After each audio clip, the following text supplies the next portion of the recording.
I want to share a little bit with you this morning about the work we're doing on your behalf in Washington.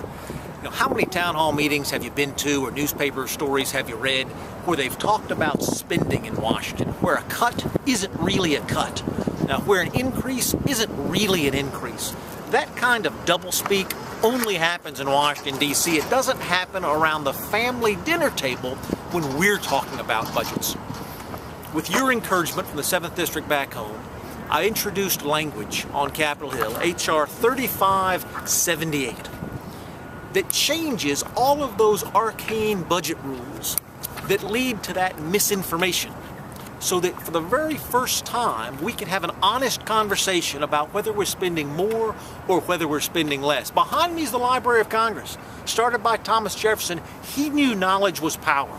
Washington retains its power by keeping knowledge out of the hands of folks like you and me back home.